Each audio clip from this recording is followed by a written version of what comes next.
Nous sommes ravis de partager avec vous les données tirées de cette modélisation des données de surveillance de routine du palu. D'abord, qu'est-ce qu'est la CPS, la chimioprophylaxie saisonnière du paludisme? Elle vise à éviter le palu chez des enfants de moins de 5 ans pendant la haute saison de pluie. On leur administre essentiellement de la pyrimétamine et de l'amodiaquine. Elle est efficace pour réduire la morbimortalité et elle est recommandée par l'OMS dans les pays à forte transmission saisonnière.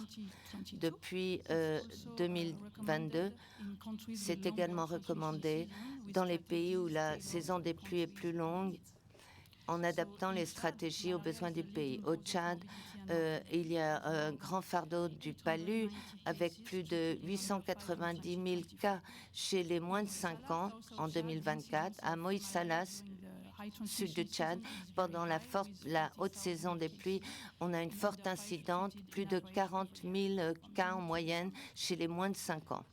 Et la saison de transmission est très longue.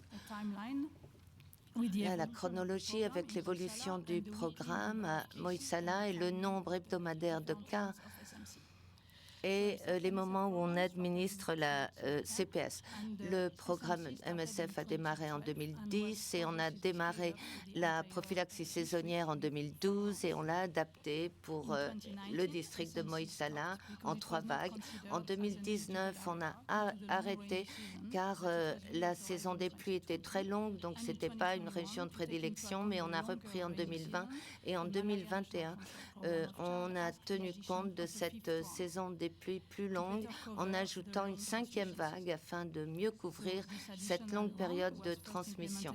Cette vague supplémentaire a été mise en œuvre en novembre et on a démarré la chimioprophylaxie au mois de juin pour couvrir toute la saison de transmission. Et on a tout un jeu de données entre 2020 et 2023 collectées par MSF.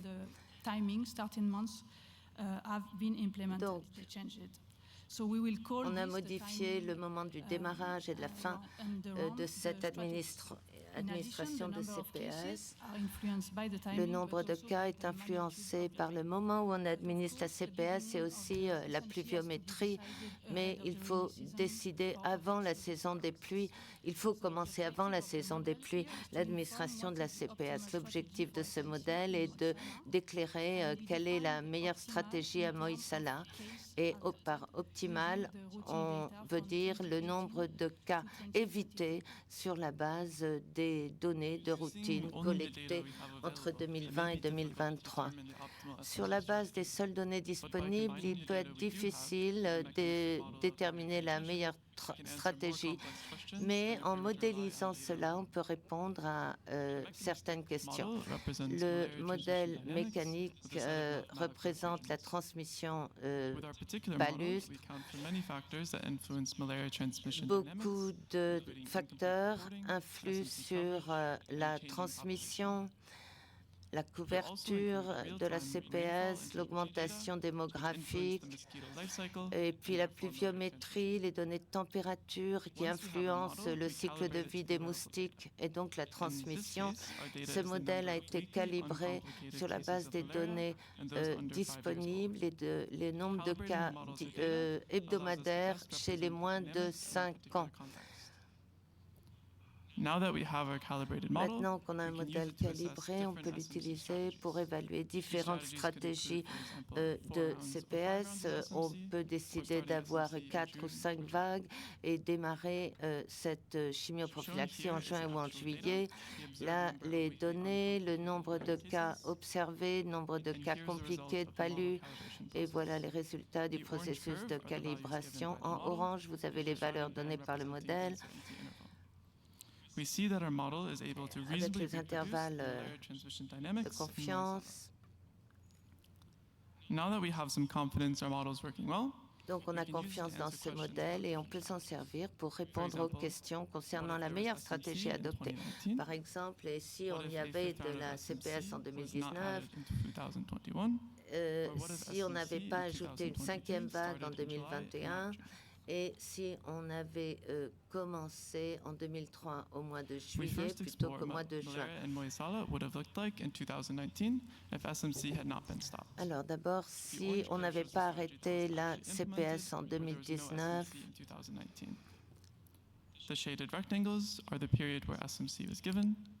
les rectangles sont les périodes pendant lesquelles la CPS a été mise en place, et en bleu, les stratégies alternatives.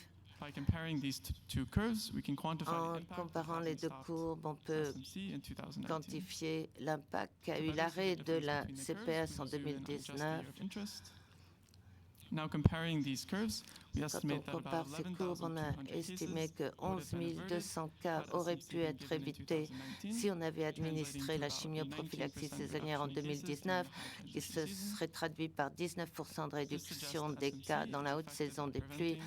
Et ce type de CPS est effectif pour prévenir les cas compliqués de palu à Moïsana.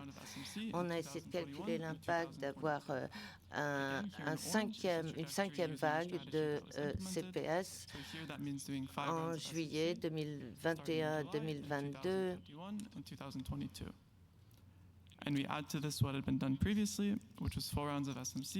Avant, on avait 4 vagues de CPS qui démarraient en juillet. On a mesuré l'impact sur la base de la différence des deux courbes.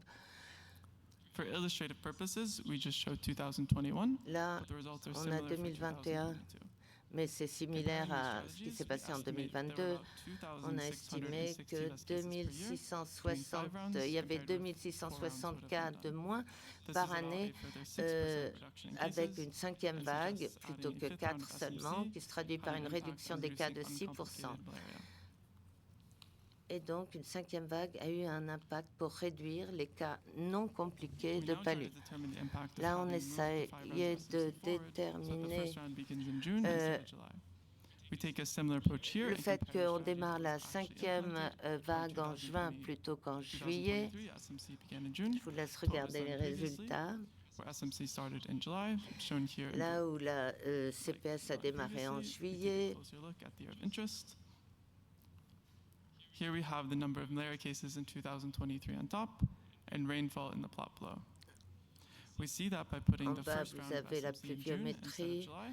On a étudié, on a modélisé si on avait administré la 5e vague en juin et puis en juillet. De l'autre côté, en terminant en novembre. Et quand on a comparé les deux stratégies, on estime qu'on aurait eu 580 cas en moins si on avait démarré en juin plutôt qu'en juillet, ce qui se serait traduit par une réduction des cas de 1%. La différence est faible, mais quand même, en démarrant en juin, on pourrait réduire le pic au début de la saison de transmission. Ajouter une 5e vague et passer à un démarrage de la CPS en juin plutôt qu'en juillet a conduit à un moindre impact. Mais ça dépend aussi de la pluviométrie. On a essayé de déterminer la stratégie optimum sur toute la période 2018-2023. On a évalué les 3 stratégies mises en œuvre, 4 vagues de CPS démarrant en juin, et puis une autre stratégie démarrant en juin et juillet. Respectivement, chaque stratégie va être comparée à une référence, la référence étant 4 vagues de CPS démarrant en juillet, et on suppose une couverture moyenne de 86% entre toutes les vagues.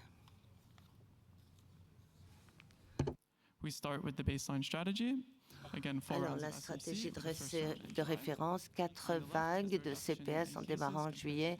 À gauche, vous avez la réduction du nombre de cas si on démarre en juillet. Et les différents résultats, on a comparé cela à 4 vagues en démarrant en juin. Peu de différence par rapport au démarrage en juillet, mais le fait d'ajouter une 5e vague a eu un impact significatif. Et quand on démarre en juin, on réduit encore plus le nombre de cas, ce qui prouve que la stratégie actuellement déployée à Moyssala, 5 vagues de CPS démarrant en juin, avait l'impact le plus fort sur la réduction du nombre de cas, donc la mortalité. Oui, donc le CPS a eu un impact important sur la charge du palu à Moyssala, mais on pourrait réduire encore plus le nombre de cas en optimisant la stratégie. Le modèle mécanistique est un outil puissant pour tester les stratégies et les éclairer. On peut tester d'autres hypothèses, comme changer les âges d'inclusion dans la chimioprophylaxie ou en ajoutant la pluviométrie, les intervalles entre les différentes vagues et les tranches d'âge.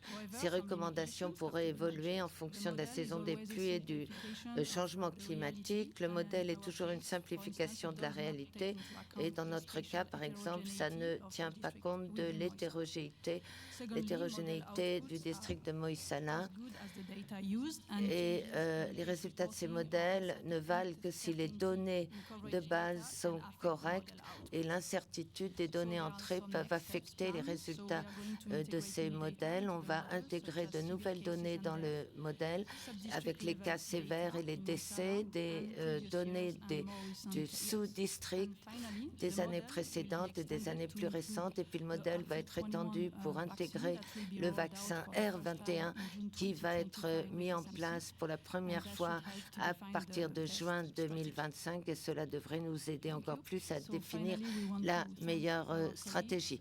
Nous souhaitons remercier nos collègues à MSF, N'Djamena à Paris, à N'Djamena, le PNLP et Épicentre, Clara et Anton.